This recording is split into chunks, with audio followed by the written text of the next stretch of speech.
How you guys doing? Doing great. Doing great.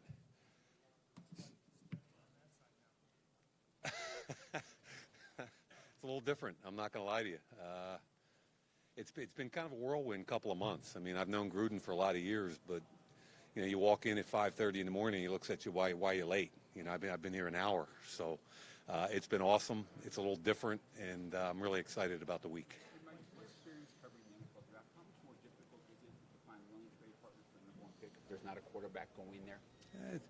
It's an interesting question, and I think what's happening is obviously quarterbacks drive the process.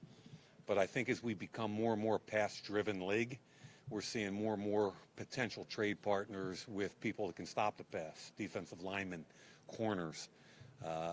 Obviously, the wide receiver thing's a different conversation, but I think defensively, I'm hearing more and more from coaches about, hey, you know, how do we stop this spread offense? Where are the priorities now on defense? So I think that conversation's part of it also, not just the quarterbacks. How much of your personal process has changed from what you used to do in the media to what you do now? You know what? At the end of the day, evaluating is evaluating. So when I sit in the room by myself and watch film, which I don't get to do as much of as I'd like right now, but when I do that, it's no different than what I've done the last 20 years.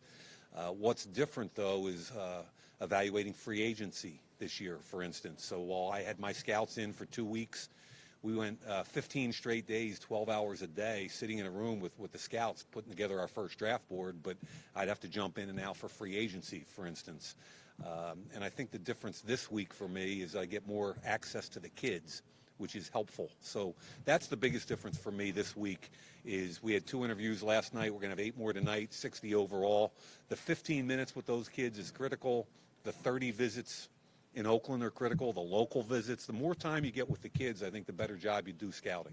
Is there a difference, though, in evaluating when you did it, I guess, in the past from more of a global perspective as opposed to now what your individual team wants? Absolutely, but what I like is that for 20 years or whatever, I've had to do every scheme fit there was, both offensively and defensively. What works in New England, what works in Philly, what works in Chicago. Try and understand what how a GM drafts around the league, what coaches look for.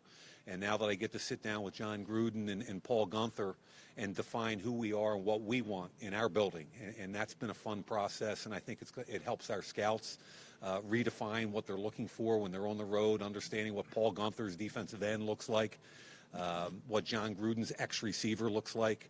So I think everything over the last 18 or 20 years has helped me get to a point where I feel comfortable stepping in a room and talking about scheme with John. Mike, what made this the right time and the right place? Damo, how you doing, man? It's always good to see the Philly guys here. Really what made it right for me were the people, and I've had some opportunities in the past, and it just maybe personally wasn't the right time for me, or I didn't feel like I had the right fit in that particular organization. The nice thing for me is I can walk over to the coach's side of the building, you know, at whatever time of the day or night, and have a conversation with John, with Paul Guenther, with Rich Bisacci, with Jimmy O'Neill, right, Tom Cable, just go right there, because I've known them all for 15, 20, 25 years. I mean, these guys, so I've always believed the biggest dysfunction in NFL buildings is an inability for the coaching staff and the scouting staff to be philosophically on the same page consistently. And I think what happens is I can walk in the building day one and know all those coaches, and immediately there's a bond. And I think that's been the biggest thing we've been able to do in a couple of months is just kind of build that philosophy and understand that there's really only one way to do things in our building. Whether it's in the interview process or during the drills, what characteristics are you looking for specifically with these prospects?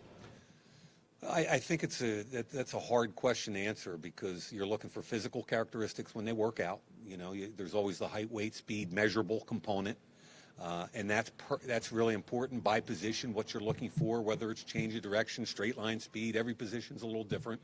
But I think you're also trying to take the temperature of all the players. And that's, again, where I'm most excited this week. And we met a couple of kids last night. We have more tonight, 60 overall. How do they react in the interview room when you challenge them a little bit? How do they react after they run a 40 and they don't think they ran well? You know, there's a lot of nuance to it, and we're just trying to figure the kid out. What makes the kid tick, I think, is more important than anything coming out of this week. Mike, you said earlier that you The Senior Bowl too. Also, that you and Gruden are looking for a Raiders star, right? So, just after the interviews last night, is that your philosophy to continue looking for the Raiders star this week? Well, when we talk about a Raider star, we're not talking about a star in the sense of, a star in the NFL. We're talking about somebody we think fits what we're looking for ideally as an Oakland Raider. And I think every team has it. They call it something different, but every team has the same philosophy. And simplistically, what we're looking for is big, fast guys that can run and love the frickin' game of football, that love it. They're professional. They show up every day. They give you a full day of work, and they can't wait to play and compete on Sunday. So, that oversimplifies it, but that's what, for us, a Raider star is. Mike, you said earlier that you talked to Gruden about his idea of an X-wide receiver. Can you just give us an idea of sort of what he looks for and whether you guys think you have it on the current roster? Yeah, I mean, Marcel Aitman is our X right now. Typically, in most NFL systems, the X is the bigger wide receiver. And Aitman right now is a guy that we like, but again, at all positions, we think we can get faster, more athletic, and that's what we're going to try to do, not just at X, but everywhere throughout our roster. Mike, how long have you been with an NFL team since the Giants? And you talk about having skin in the game. How's the integration going with your new team as you're the rookie? Yeah, I am the rookie, and it's ironic that you kind of walk in as the rookie and you inherit a staff of scouts and personnel people, and that's been really fun. I mentioned that we had draft meetings for 15 straight days, 12 hours a day. You get to know people. You're in an enclosed room, no windows. It gets kind of interesting after about 8 days of that, and you get to know people. I had them over to my place on Super Bowl Sunday. We worked from about 6 in the morning till 2 in the afternoon, and went over and sat down and had a beer and ate some barbecue and talked about why those two teams are in the Super Bowl. So you get to know people pretty quickly in this industry, and I think what I missed more than anything, kind of being a Lone Ranger, is it's awesome to sit in your office and watch film all day long and get on the phone and talk to teams and all, but having a team you're associated with, that you have skin in the game with, to me is the reason I'm here. I can't wait for the first regular season game, and I can't even imagine what that'll feel like. Mike, what's your impression of Chris Warren? Chris Warren's a big, strong kid, man. I remember scouting him when he was at Texas, and he had, he was a tight end, then he became a tailback, and what do you do with him? How do you play him? And I think his challenge, and it's interesting with a lot of big running backs, sometimes the challenge is to be consistently physical, okay? Because you've always been the bigger guy. You want to show people you're quick and all those things.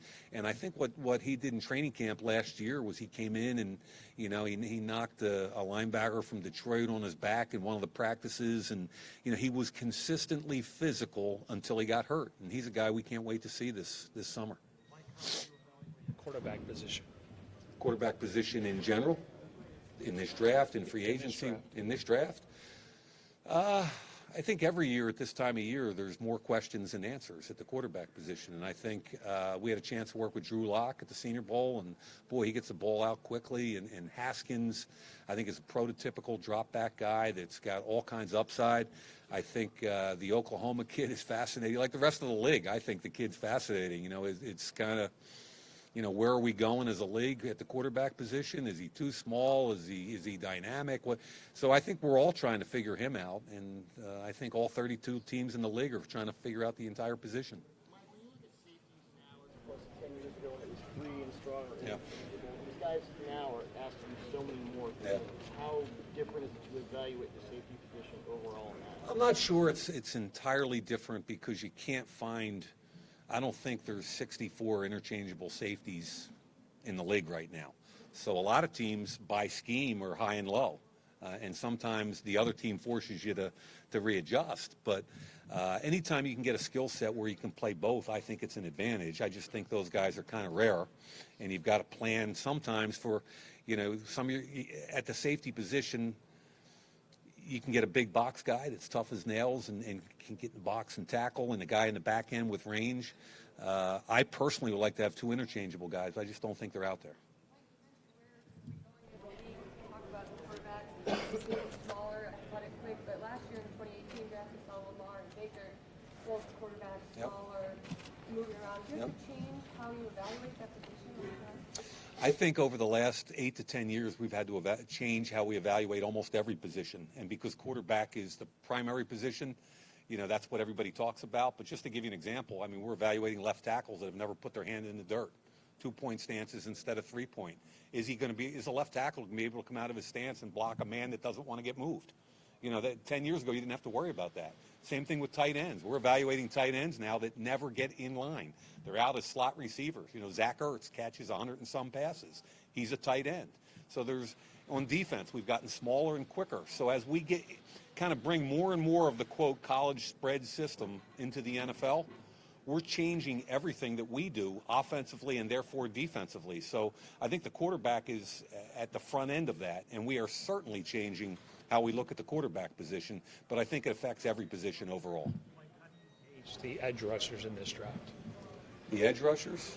I mean, what I would say about the defensive line in general is that in the last 10 years, I'd say it's the best defensive line group we've seen, both edge rushers and inside guys. I think when you start talking about, the first round of the draft, I think it's going to be dominated by defensive linemen. Talk about the quarterback position that you're on building yet, and anything you can share about Derek and those guys? As far as what? Self-scouting. We've got a young quarterback that we think's a franchise quarterback that's going to be 28 years old in March. So we're pretty happy with where we are, especially with our backup quarterback who we signed last year, McCarron. We feel like we're pretty good at the quarterback position. Mike, the last couple of years you've had a visit from Bill Belichick during your broadcast. Are you expecting a visit of a different sort this year? I was fortunate enough to play for Coach Belichick for a couple of years, and he's been great to me over the years. I'm guessing that at this point, as good a relationship as we have, we probably won't be as quite the free exchange of information as in the past. Mike, as you look ahead towards the future and the long-term plans with the Raiders, how important is it to hit on these first-round picks this year? People ask me that, and it's really intriguing. We have to hit on them, obviously, but what I keep trying to tell our staff from A to Z is those 2 7th-round picks are just as important as the 3 first-round picks. And the college free agents that we sign after that are just as important. And we're trying to build a culture and accountability and talent. And we're trying to do all these different things. And I think the important thing is it's easy to focus on the 3 first-round picks, but we need to hit throughout the entire draft. We got 10 picks. That could be more or less at the end of the day. But we've got 10 picks, and we value all of them. So we need to hit on a high percentage. We've got more needs than I can even tell you about right now, and that means we've got to hit everywhere. Free agency, draft, college free agency, everywhere. Mr. Mayock, can you talk about the division? How the game has changed, the way the Saints use Taysom Hill. Could you see that starting to trend? The way the what? I'm the sorry? Saints use Taysom Hill. Could you see teams trying to emulate that, or do you think that's unique to them? I didn't hear again. Do you The way think, the like, Saints... Taysom Hill, the 2 quarterbacks. Oh, Taysom Hill, Could you see I'm that sorry. becoming a trend in the league, or do you think that's unique to them? Taysom Hill's kind of a unique guy. He ran 4.4 at his pro day at 218 pounds as a quarterback, and a lot of people like myself looked at him as a safety. And I think what Sean has done with him is just been amazing. I think the kid on his own merits could be a potential replacement for Drew whenever he retires. I think he has that much ability. When you look around, so by definition, if you're trying to bring in a Taysom Hill, there aren't many of them. I don't know any more of them right now. So I think what they're doing is unique. I think teams around the league are always copycat. When the Wildcat started, everybody wanted their Wildcat quarterback. The difference is this guy's different. He can throw, he can run, he can block. They use him in different ways. I give Sean a ton of credit just for the way he's devised a scheme to incorporate that young man in what they do. And what kind of challenge that presents to what you guys want to do? Yeah, I think our division, from a playmaker perspective, might put more pressure on the defense than any other division in football, to the point where in my office, the first thing I did when I went in is I had them take all the blinds down and everything else, and I've got an entire wall just of the AFC West. Their rosters, their practice squad, everything, depth charts, all up on one wall, magnetic names, just to reinforce to me every day what we have, the challenges we have. And you start talking about Mahomes and Kelsey and Tyreek Hill and just the entire division. When you look at the depth charts on both sides of the ball with their rosters, we've got a huge challenge ahead of us. I think We probably face some of the best edge rushers in football on the other side of the ball. You know, you start talking about what Kansas City has had. You talk about what the Chargers have. You talk about that monster in Denver. You know, so we're very aware of the challenges in our division. We think they might be the most significant in the league. Mike, when you talk about defensive tackles, defensive linemen in general who are playing in college in maybe weird positions for their height and weight, like an Ed Oliver, how do you project how they'll work for your scheme? Yeah. On their attributes? You know, Oliver's a tough conversation because most of us can't wait to see what his height and weight is this week, you know, because we don't even know. And the obvious comparison is the guy that's had a fairly good career for the Rams so far. If you look at historic data, at analytics, it tells you that that height and weight probably shouldn't work in the NFL. But when a guy like that runs 4.5 something at the combine, that changes the analytics a little bit. So when you talk about Oliver, you're talking about a different defensive lineman. You've got to kind of evaluate everything he does, how he does it, what does he weigh, how fast does he run, and can he impact your scheme? And I think he's one of the guys this week that most of the teams are really intrigued to not just his height and weight, but how the kid works out, how he handles himself. He's really an interesting case because he's a little different than the other potential first-round linemen out there. Mike, when you talk about defensive linemen and the ability to impact the edge versus impact inside and get that instant pressure, how do you evaluate that, and how do you kind of see those guys in terms of, is it harder to find edge rush or is it harder to find interior pressure? I think we're getting to the point in this league where we've become such a pass-first league, Fran, that you take those guys wherever you can get them. And over the years, I've talked to almost every top quarterback in the NFL, and I've asked them all the same question. You know, what bothers you the most? And almost every top-flight quarterback says immediate pressure up the middle. You know, if you have a couple of good edge rushers, you can step up inside a pocket if it's sound up front. If you're getting push, and some of those guys that don't move as well, especially, if you're getting push up the middle, that's difficult. It disturbs sight lines, forces you to readjust your feet. So I think we're at the point now where people are throwing the ball so much that you got to find a way to affect it regardless. And I think there's more emphasis on inside guys, so it's at least as equal to the outside guys. Did you find that guys offered that kind of information up to you a little bit easier when you were in the media? Yeah. I think over the last, I think one of the things I value over the last 18 years is the relationships I've developed around the league. I think when you're a coach's son and you kind of grew up going from field to field to field, breaking down tape by the time you were 8 years old, I think people I think the coaches and the scouts kind of opened up to me because of that around the league. So those relationships I value, but at the same point, now it's a little bit different, and I think it's already changed. It's great, we kind of lie to each other a little bit instead of just sitting there and open up our draft boards. Well, Mike, two more guys. Do you consider quarterback a position of need for your roster? Do I consider? I think Derek Carr is a franchise quarterback. I truly believe that. Now, do I also believe that it's a general manager and head coach's job to keep their eyes open to improve any position on a football team? Sure, but I think it's really difficult to try to improve over a franchise quarterback like the one we have in our building right now. Last question. Mike, who are some of the young guys on your defense that you're excited about? Boy, I'm excited to see year 2 development in some of our rookies last year. Arden Key. Arden Key had to play more snaps than he probably should have had to play as a rookie last year. He hung in there, especially in the run game. We'd like to see him take a big jump, especially in the pass game this year. That's one guy. Maurice Hurst and P.J. Hall are 2 defensive tackles that we drafted last year. Really excited about both those kids. P.J.'s an explosive guy. He needs to take a big jump in year 2. We're expecting a big jump in year 2. Thought Hurst had a solid year. Looking for more this year. So I think those guys that we drafted last year early, I think the biggest jump you can get in an NFL career is typically year 1 to year 2, and we're looking for that jump this year. Thanks, guys. Appreciate it, guys. Thank you very much. Damo, good seeing you, man. Thank you.